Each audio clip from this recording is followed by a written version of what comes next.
Mic check.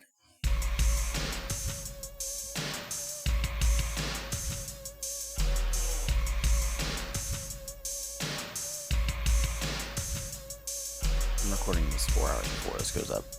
I was going to do it yesterday. I had all the time in the world to do it yesterday, and I didn't. Why? Because I'm lazy. It's a long week, and I can say that I actually had time for myself, which is why we're actually not recording today like we normally would. We're recording tomorrow on a day off, which never happens. But hey, because, we got lives, we're able to justify being able to delay something slightly. It's totally fine. We're good. So, we can jump right into some stuff. A couple new things popped up this week. The first being the Envy video from Twisted featuring Danny Filth. I'm sorry, not Envy. Holy shit, why did I write Envy? I'm stupid. Neon Vamp. Why the fuck would I say Envy? That video's been out for like 2 months. See, I'm fucking tired. I'm running on 5 hours sleep. Been up since like just before 7 for no fucking reason. It's 8 o'clock now, so this is just good times for me. Anyways, Neon Vamp, the song featuring Danny Filth. This is a song that whenever it first dropped, I was kind of like, it's not bad. It's not like my thing. And the video doesn't really make me like it or dislike it more. I'm neutral on it. So maybe I'll enjoy the song more in the context with the full album when it releases. Who knows? I have no idea. So we'll see.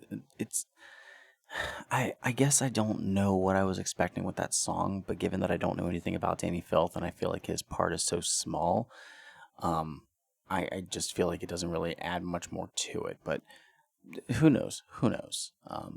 We'll see as time goes on. It is a sequel. The video is a sequel to Envy. There we go. I brought it around full circle. The video is a sequel to the Envy video, because it starts off with somebody who's holding the briefcase that was shown throughout that video. So, there we go. I brought it around full circle. I knew what I was talking about. Just disregard what I said before. It's okay. We're fine.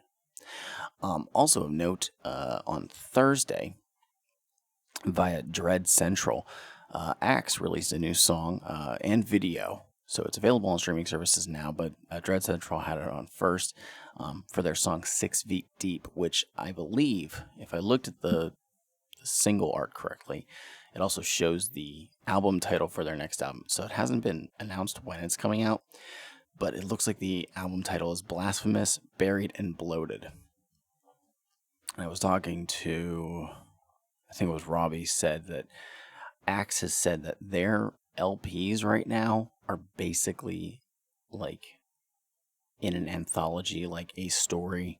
So, the the Almighty, Church of Azul, which is an EP, but it's in this context, it's in the canon, if we will, and the Mausoleum are all in this set, and Blasphemous, Buried, and Bloated is the next one in that set.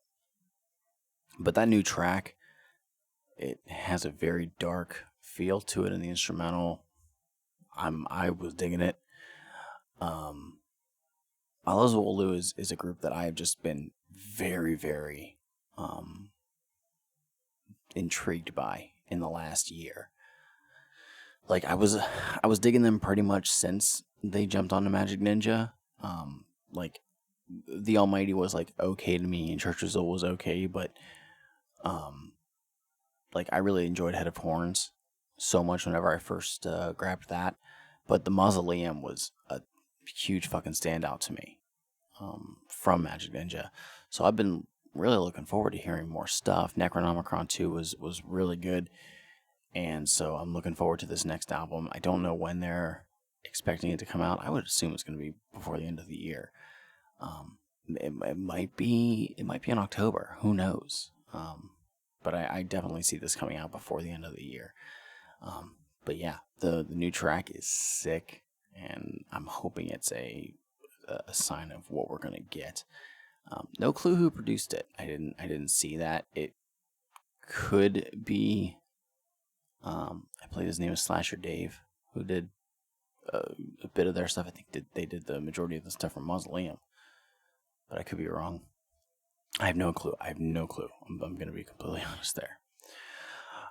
Let's move on to some stuff, just stuff that we know is being released. And I know of just rehashing stuff as we go on, but this week, in fucking 5 days, this coming Friday, we get Unlikely Prescription by Twisted.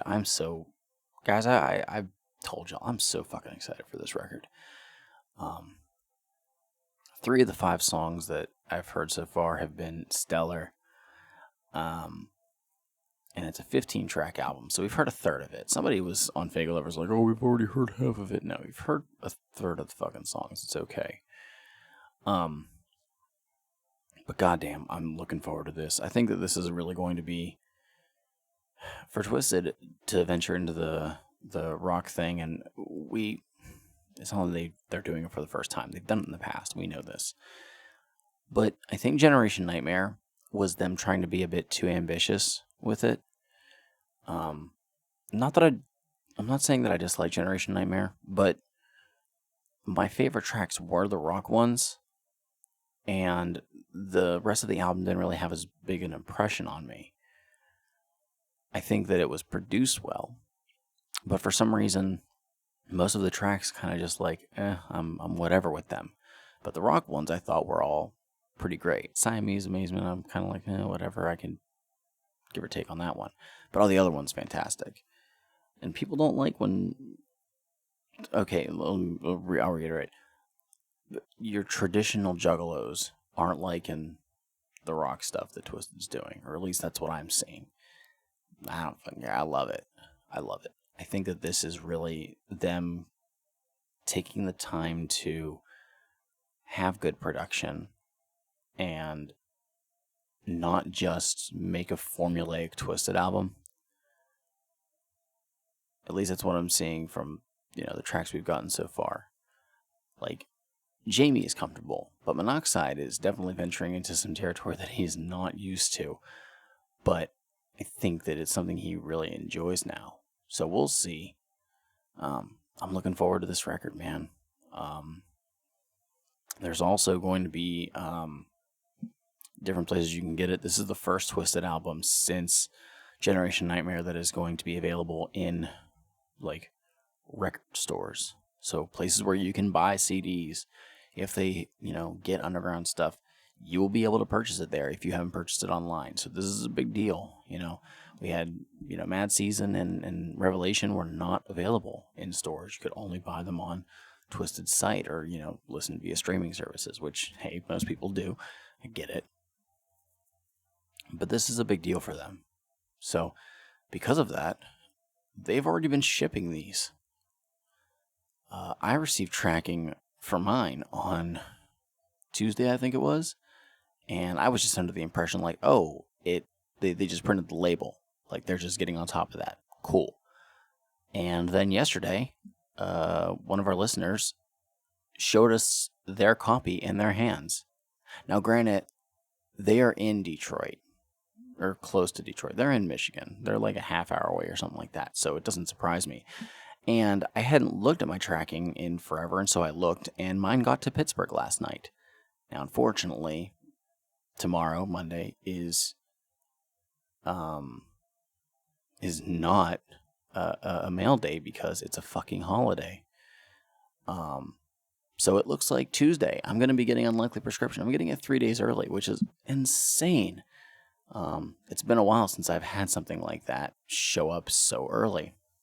And the way I see it is I think that because they had so many delays with Mad Season, with Revelation because of COVID, I think that this was something they wanted to really get a jump on and make sure that people had it. And, when it comes out, you at least know that you got your physical copy in. It's there, it's in, you have it. You're not one of the people who's pissed off like me, where it's release date and you don't have your copy that you ordered, that you pre-ordered, and you're hoping you get it day of, maybe if you're lucky, day before. that was one of the coolest things for me in the past was, getting an album a day early. Like, holy shit. I remember Strange was really good at that.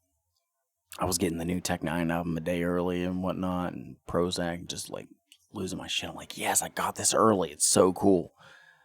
And, then we're getting to the point with COVID because, mail's been getting delayed and things like that, which has gotten better. It's gotten better. But, just delay and delay and delay. It's fucking annoying, man.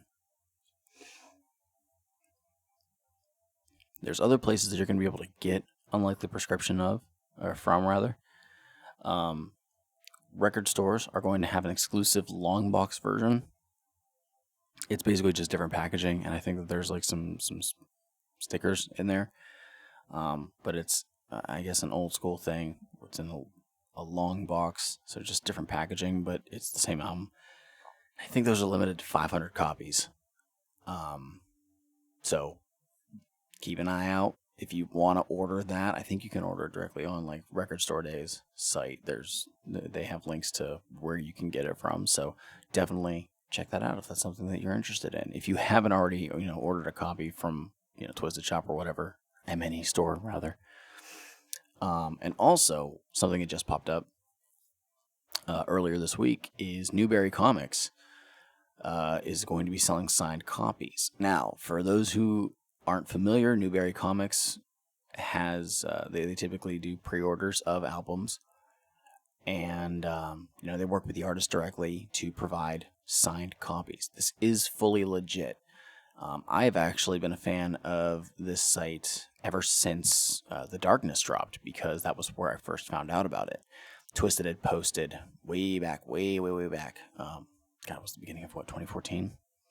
That they partnered up with Newberry Comics to sell signed copies. You get basically the album, and I think you got an extra booklet. I think that's what it was.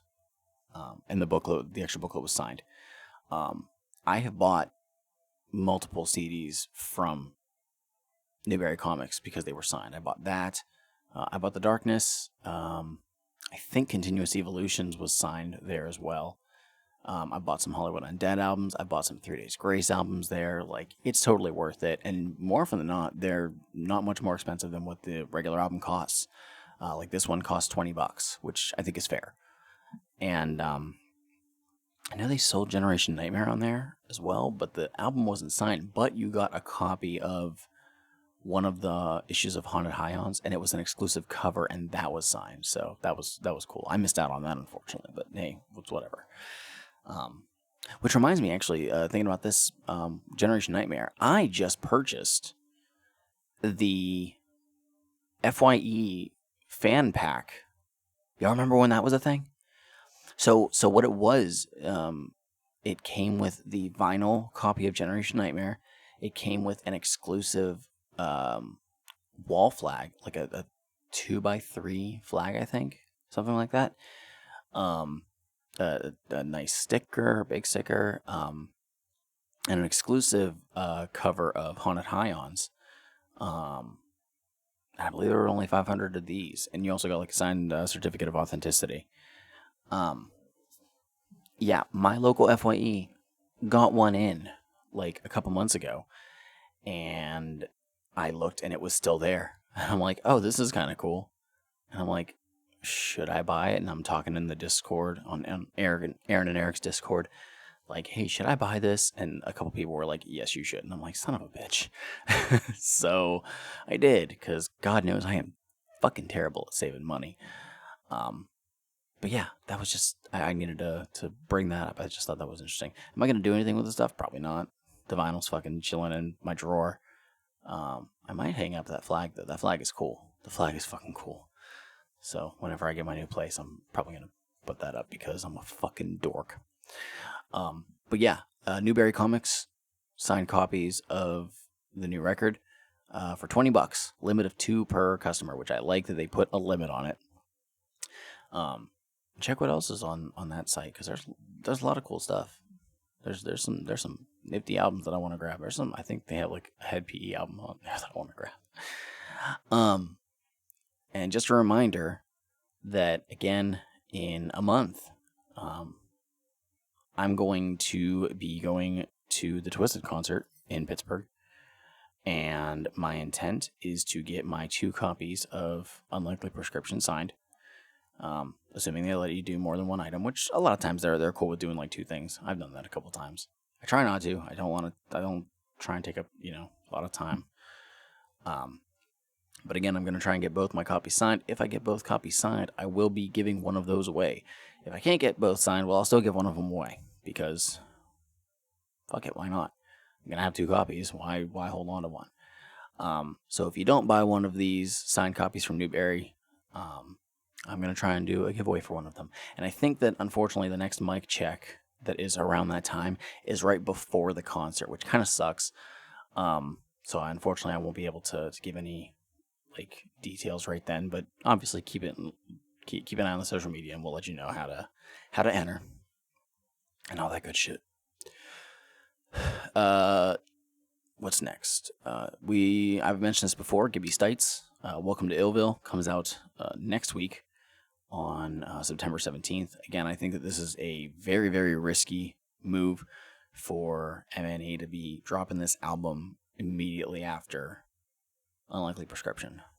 You're having a flagship release followed by your newest artist, and part of me is concerned that it's just going to get swept under the rug because it's not Twisted and it's so close. I really wish they would have delayed the release a little bit because I think that people are just going to be way more focused on the new Twisted album. But regardless, I just ordered my copy on Friday. I'm kind of glad that I waited on that instead of buying it right with the James Garcia album because they added some of the blind bag copies of the Haunted High House comic that was available at Astronomicon, and so I threw that in there too because I'm fucking terrible at saving money. This is a running theme. I don't know if you guys have ever noticed this, but I'm fucking terrible at saving money, and I need to change that shit up real fucking quick. But yeah, that comes out on the 17th. But also, what comes out on the 17th, just announced a couple days ago, Ritz has a new fucking album, SOS, and I heard nothing about this, and this was just announced on I think Thursday. So it looks like it's a bit of a shorter album. It's only 8 tracks. And there's only one guest feature, which is Vinny Paz. So I don't know what to expect from it. But I've said before, I love Ritz. I really need to go back and listen to his post-Strange stuff more, though, because I think I only got like 1 listen each on them, which is a bummer because I remember thinking that Picture Perfect was a fucking great album. And I needed to just give it more love and attention. I think what I need to start doing, and what I started doing this past week actually, is I really need to give more time to these records as they're coming out. What will happen is I'm buying these albums, giving them, at least 1 listen, and then moving back into my normal swing of, okay, let's go back to the random playlist. Let me pick out specific songs that I want to hear. I got to stop doing that because then I'm not retaining a great deal of these albums. And there's albums that are falling to the wayside. I can literally think of like 4 Magic Ninja releases right now that just, I couldn't even tell you anything about them because I only gave them a little bit of attention and energy and they just didn't resonate. Literally, the last 2 Axe Murder Boys releases can't, like, if a song came up from them, I wouldn't even know which one it was on. ROC's last 2 releases, I just don't. Like, I forgot about Monsters Ain't Real. And that was legit, 2 years ago? Just shy of 2 years ago? I freaking forgot about that, man. I totally forgot he had something that came out after Digital Voodoo. So I need to just get back into forcing myself to listen to this new stuff consistently, because aside from the albums that I'm like super excited for, I haven't been doing that. Like if I'm thinking about albums that came out that I really like put forth time, like set aside time to listen to them. Eminem, recently, and I mean, in a sad way, I can't even say twisted because I don't remember much from Revelation. So I need to just start going back and re-listen to some of these records beginning to end multiple times and give them their just due. I get so envious of the people who are like, yeah, I'm listening to this and then I'm listening to this and then I'm listening to this. You know, when you're trying to listen to fucking 5 releases that come out on the same day, and I'm like, dear God. It reminds me that I just went on. I was looking on social media, and there was a Facebook memories from 12 years ago. A couple days ago was the anniversary of Bang Pa Boom releasing, and man, I remember being so hyped for that. And then I remembered I didn't get those albums on the day it came out. I was up at college at the time. So I had to wait until I came home for like fall break. That's really dumb whenever you start classes and then like 3 weeks later you have a fall break. It doesn't make sense, but whatever, I'll deal with it. And apparently it must have been like what tomorrow would have been. So the 6th was when I went to the mall to find my 3 copies. And I had to explain why I was buying 3 copies of this fucking album. And I remember, man, I listened to those like fucking crazy, man. I need to get back into the swing of that because I think that was a special kind of joy that I had with listening to this music. So we're gonna ease into it somehow, but I'm gonna start doing it again more. One more mention about an album that is coming out, or rather something that came out but physically hasn't, and that's Joker's album. I told you guys before that Coming Home dropped right before the gathering. You were able to get a downloadable copy of it for free, which is so cool. I enjoyed it. Joker posted earlier this week that the physical album is being delayed slightly by a few weeks because he decided that he's going to make another song that he's going to add to that physical release, and it is going to be one that's dedicated to Violent J. Which I think is very fresh. I think it's a very nice gesture.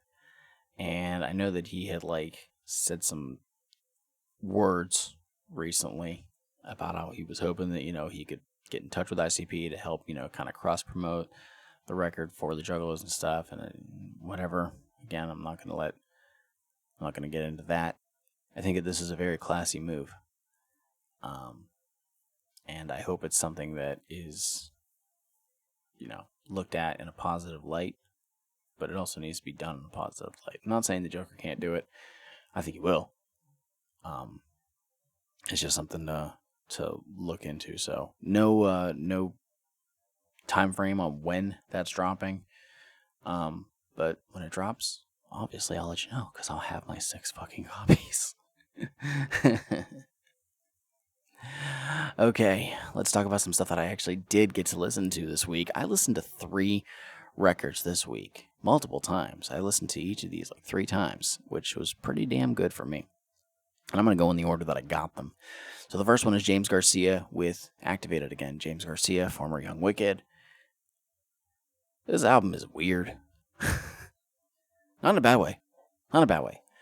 It's just legitimately one of the least Magic Ninja albums that have come out. It's very James Garcia / Young Wicked lyrically. It's not something that we've heard on Magic Ninja. And I don't think that's a bad thing. This has a bit of a more mainstream type sound. But I like it. I saw a lot of people criticizing the song called TikTok. I get it. I get why people are hating on it. It happens. But the album, in my opinion, doesn't really have any skips. I think it's fucking solid as hell. I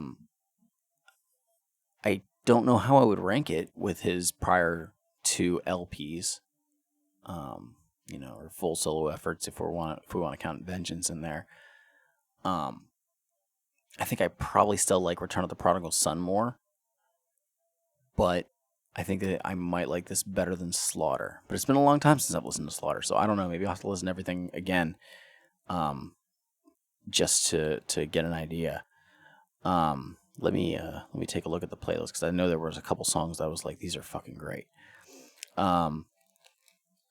MTLBS, which stands for More Tattoos, Less Bullshit. That's a song that the Discord was not feeling, and I'm like, I'm sorry, I fucking love this track. That one, Satellite, which is far superior to the song of the same title on ICB's Fearless for Fury album, and Feel Alright, which is the final track, which has it's not like a Joker album ending where it's like super like long or anything, but it does have an album ending feel. But yeah, I think it's a very solid record, and I'm looking forward to seeing where he goes from this. I am still disappointed that we're not getting the Young Wicked Mixtape Volume 2, which tells me that any songs that were made at that time are now just not going to release. Unless he decides in the future that he wants to put those out and say, hey, this is the stuff I was working on before then. Maybe you can tell like when I was starting to shift my sound a little bit into what happened on Activated. Because we had a couple songs come out during that time frame. I mean, it was hyped up for like, 3 or 4 years, something like that. We had tracks came out that were solid. The track that stood out to me was Breathin'. Was it Breathin' or Still Breathin'? From the Songs to Smoke To compilation. That track is so fucking good, man. The instrumental and his flow, he just there's no hook, he's just fucking going. Like for fucking 3.5, 4 minutes, something like that. So I'm bummed that we're not getting that. But Activated is a good song, and it's not a long album either. 12 tracks. How long is the actual record? 31 minutes and 32 seconds. And the first track is an intro that's like a minute something. So about a half hour long for, 12 tracks is pretty damn good. None of the tracks are like super long either. The fucking longest track on here is like 3.5 minutes, I think. 3:44 for Satellite, and it doesn't even feel long. I should also point out that the songs that I like the most have some guitar in there. They have like rock elements. A couple of those tracks, like legit Feel Alright, honestly sounds like it could have been done. I think I mentioned this before about Mod Sun, who rapper turned like he's got that like punk rock, like that style that MGK's doing now. If Mod Sun did that track, I wouldn't have known any better. Like that, it sounds like that. It sounds like it's something that MGK would have done, on a recent record. So that's just something that I thought about, but I like it. So I recommend it for a half hour of your time. Go ahead and check that out because it's pretty fucking good. Next up is the Attack of the Ninjas compilation, and I want to give a shout out to can I actually say it? Can I say it? I mean, I paid for it, so I don't think I'll get in trouble. Shout out to Buck for getting me access to that record. Because otherwise I probably wouldn't have been able to get it. And man, I really don't think that this should have been a free album. This has the feel of like Year of the Sword Volume 2. 11 tracks. It's 45 minutes and 43 seconds long. This is an album. It is not, and they said beforehand that it wasn't like just going to be a single given out to the participants. It is a full fucking record. 11 tracks, 6 of them feature Buckshot. And I'm not going to lie, I think there's a number of these songs that may have been originally conceived for the Cabal album that came out a couple months ago. especially because one of the tracks that's not the remix track features Mr. Gray, and I swear, like, the sound of it, like the instrumental and everything, it sounds like it was maybe made for Cabal. I'll have to ask Buckshot if maybe that was it. But I'm wondering if maybe some of these instrumentals, especially the stuff that Buckshot was featured on, were originally set aside to be on a different project of his, and he just decided, no, let's put them on here because this is like the best way to put them. But this features everybody who's on Magic Ninja as well. Some people who aren't officially on the label. There's a track that's got Insane E on there.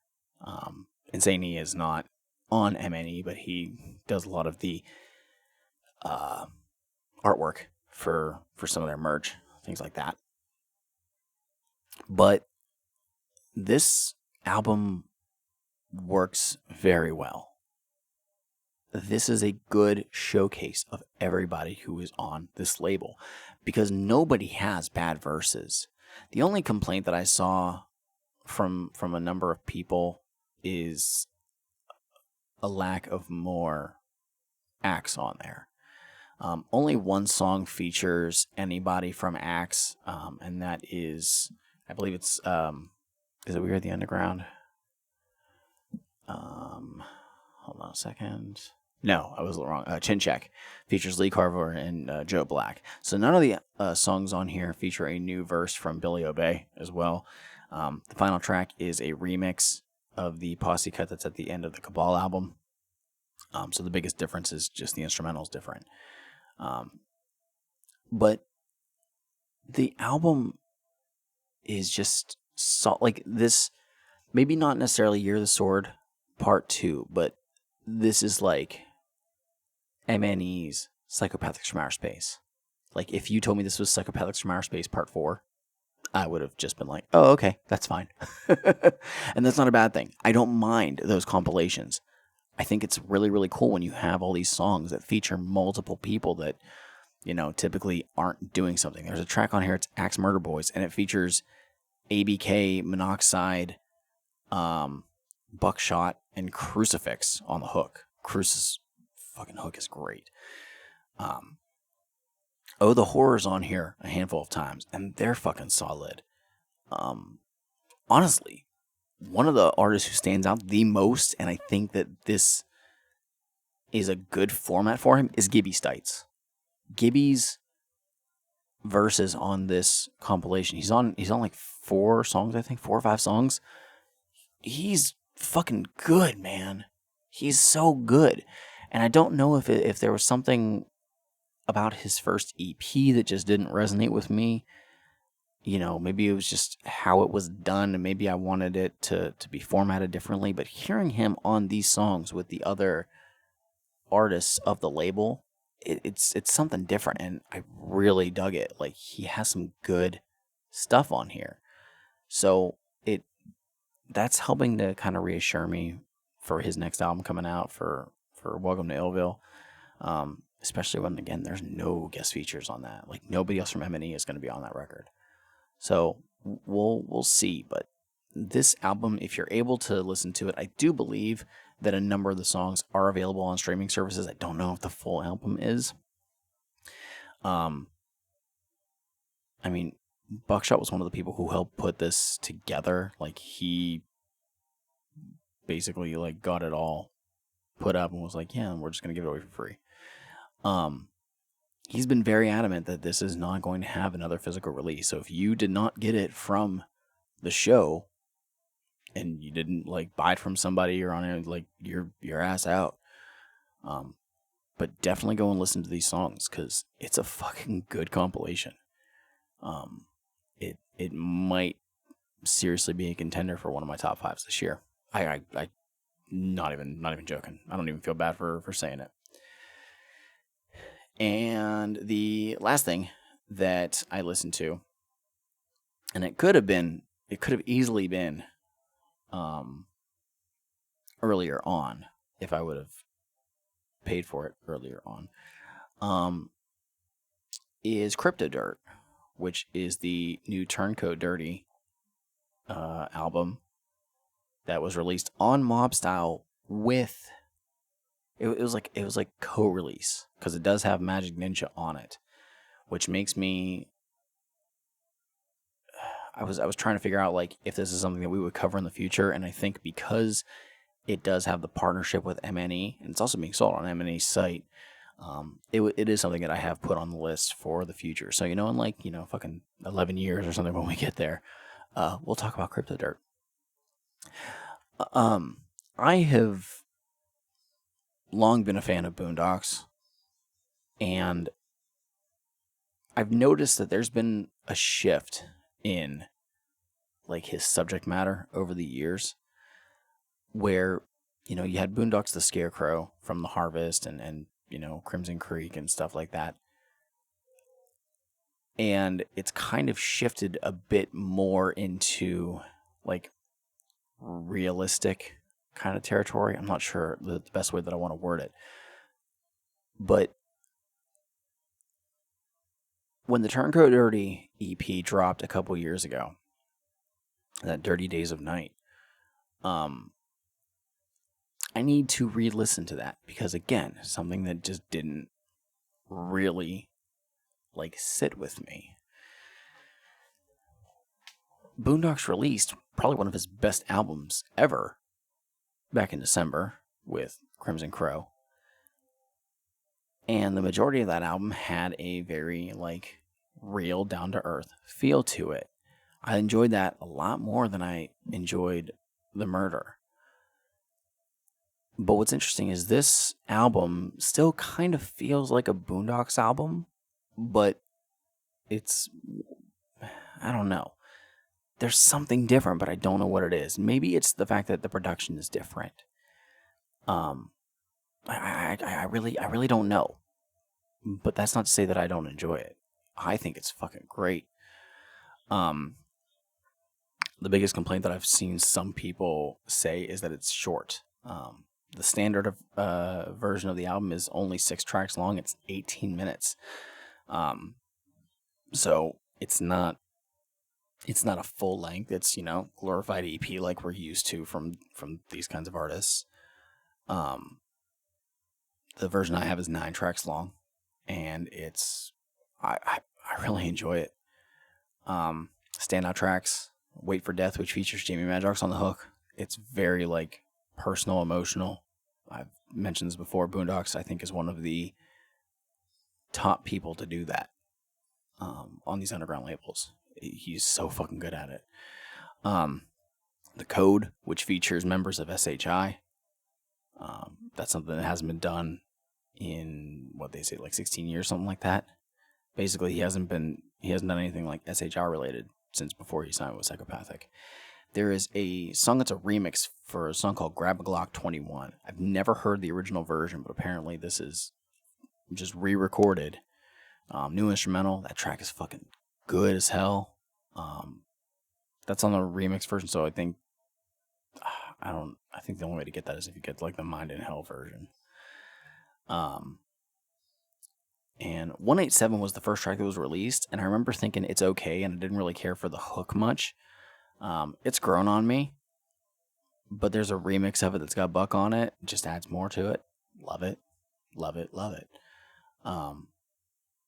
So if you're a fan of Boondocks' stuff, but you're not sure about Turncoat Dirty, go ahead and check it out. I enjoyed it, and I'm always in the mood for more Boon Dirty. Boon Dirty. I'm gonna start wrapping up here. I want to say something. I don't know if I mentioned this before. I think this came up after. But after the gathering, after Violent J's announcement, there was a post on Facebook by Billy Obey, who basically said that, Violent J having to say this, like, it hurts because Violent J is, an inspiration to a lot of underground horrorcore artists, things like that. And, if it wasn't for Violent J and ICP, a lot of these people wouldn't have done this music.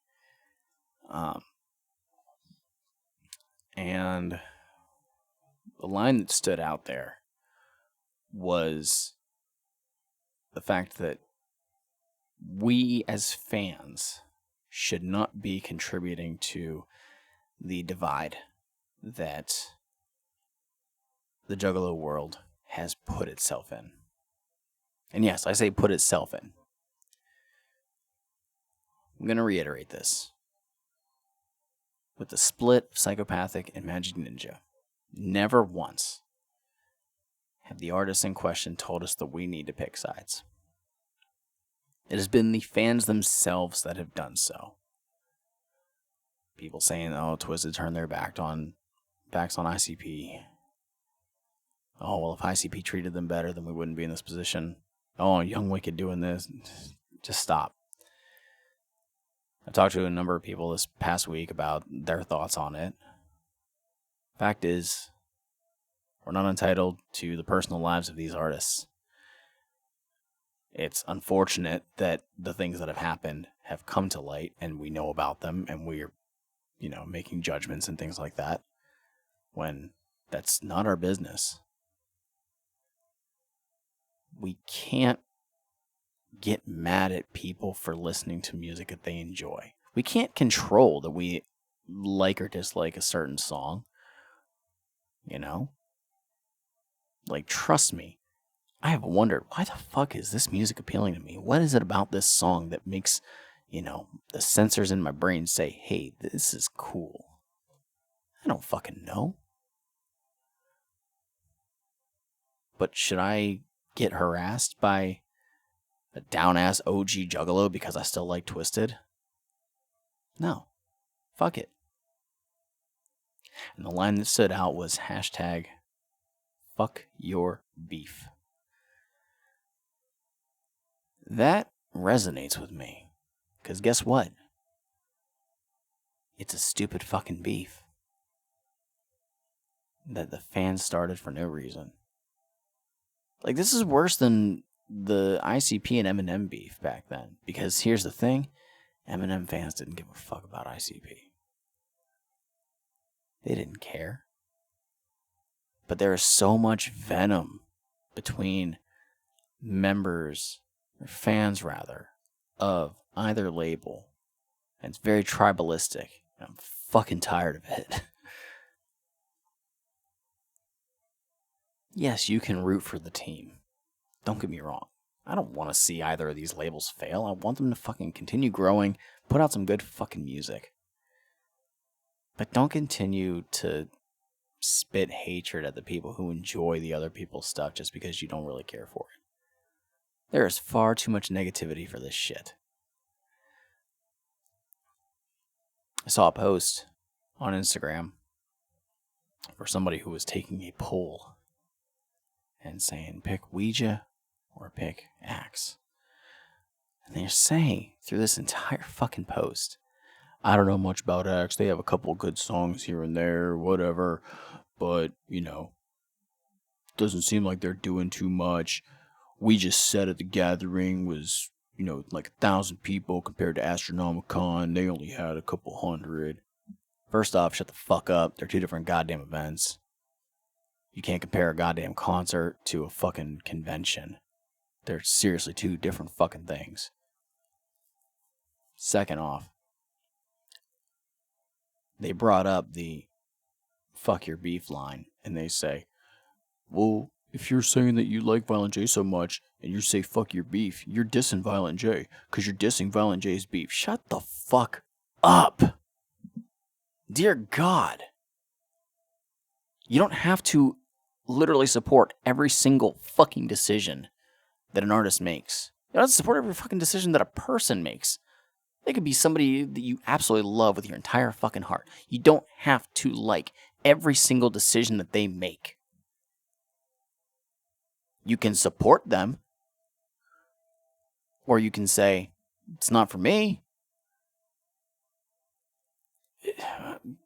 People in this community are very fickle. I'll say it, I don't care.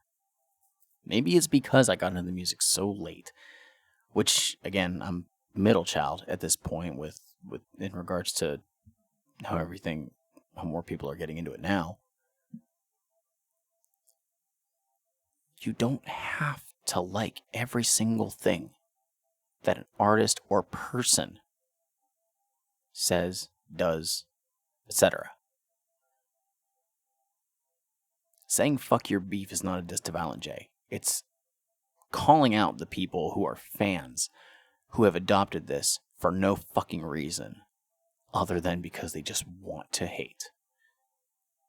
That's the fucking problem. I'm not saying that you have to like Magic Ninja. I'm not saying you have to like Psychopathic. I'm just saying, stop spewing the goddamn hate to the people who support either one, whether you like it or not. There's too much negativity in this world. Music is supposed to bring people together. Music is supposed to help us find common purpose. And this stupid fucking tribalism is getting old. Did Young Wicked fuck your niece? I'm serious. If you have been a victim of Young Wicked having sexual relations with you or your loved ones, you may be entitled to compensation.